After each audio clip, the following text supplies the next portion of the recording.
Salut tout le monde, heureux de vous retrouver pour cette nouvelle vidéo. On va faire ensemble un nouveau point d'étape de mon challenge prise de masse 100% aux élastiques. Si vous me suivez, vous savez que ça fait maintenant 9 mois que j'ai commencé ce challenge, et bien ce sera l'occasion pour nous de voir les dernières progressions. La vidéo sera divisée en 3 parties. La première va être dédiée justement à cette évolution. Dans la deuxième partie, je vais vous parler de ma nutrition. Et enfin, en troisième, je vous parlerai de mon training. Vous savez que ça a pas mal évolué. Surtout récemment, j'ai mis en place des supersets. Et ben, je vous dirai un petit peu mon avis là-dessus. Avant de commencer, je vous invite dès maintenant à vous abonner à ma chaîne pour ne plus rien manquer de toutes les infos sur les élastiques. Allez, on y va, on regarde directement mes progrès les plus récents. Alors sur cette photo, on voit que le focus que j'avais mis sur les biceps depuis quelques semaines commence à bien porter ses fruits. J'ai toujours un triceps qui est majoritaire, qui est un point fort, mais petit à petit, à force d'entraînement, les biceps se développent. Ce que j'ai mis en place principalement, c'était à la fois une augmentation du volume de travail sur les biceps, une réduction du travail sur les triceps, mais aussi un travail des biceps sur 3 angles différents.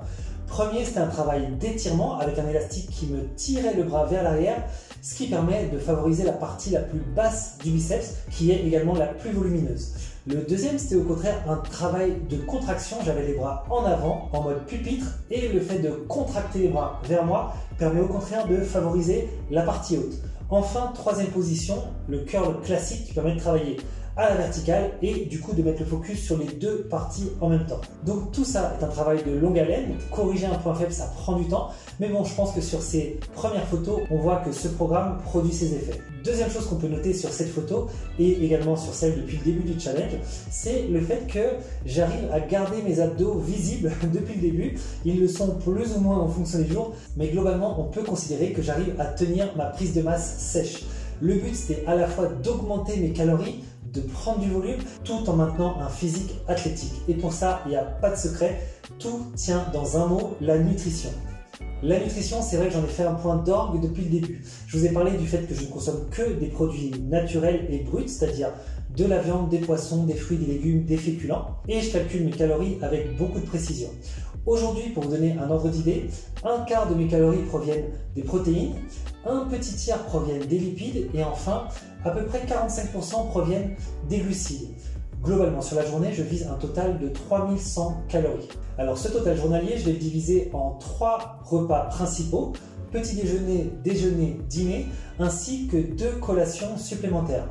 Une première que je consomme généralement juste après le déjeuner et qui est composée d'amandes et de chocolat noir, et une seconde après le dîner qui va être faite principalement de flocons d'avoine et de raisins secs que je vais consommer aux alentours de 22 h. Cette répartition au global me permet d'avoir un apport en nutriments sur toute la journée. Certes, il y a un temps relativement long entre ma première collation et le dîner. Avant, j'essayais plutôt de coller cette collation en milieu d'après-midi, mais en fait, quand vous êtes sur une prise de masse naturelle, en tout cas pour ma part, je consomme parfois des quantités tellement importantes qu'il me faut du temps pour les digérer avant d'attaquer mon training de 18 h. Tous ces paramètres cruciaux liés à la nutrition, je vous en ferai quelques vidéos prochainement afin d'avoir une vision bien plus éclairée sur ce dont le corps a besoin, surtout pour une prise de masse naturelle. Ok, on passe à la troisième partie, l'évolution de mon entraînement. Alors je vous avais dit que je mettais en place des supersets. Pour rappel, les supersets, c'est lorsque l'on vient mixer ces séries, c'est-à-dire, pour exemple, si on fait une série de curls, au lieu de faire ces 3 ou 4 séries à la suite, on va faire une série de curls, une série de triceps, muscles antagonistes, pour revenir sur du curl, etc. Alors cette méthode d'entraînement, j'ai trouvé plutôt intéressante. Par exemple, j'ai mis en place un superset pompe face pull qui visait là parfaitement des muscles antagonistes, les pectoraux pour les pompes et puis les muscles du dos et les épaules pour le face pull.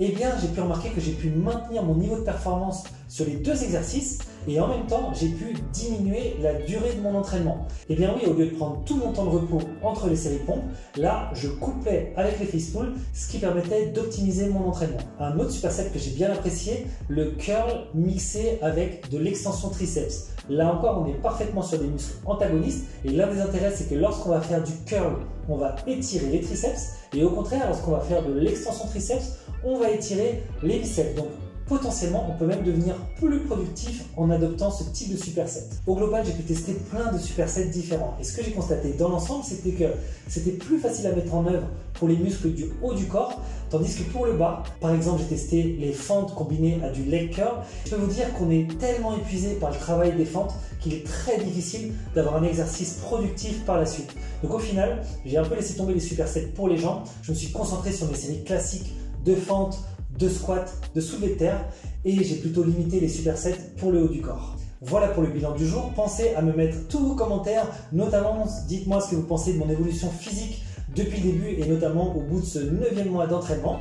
Et dites-moi également si le thème de la nutrition est quelque chose qui pourrait vous intéresser. Ça m'encouragera encore plus pour vous faire des petites vidéos bien sympathiques. Je vous invite enfin à laisser un petit pouce bleu si vous avez aimé le contenu de la vidéo et enfin à partager toutes ces infos au plus grand nombre de gens possible pour faire connaître la muscu aux élastiques. Je vous dis à très bientôt. Ciao!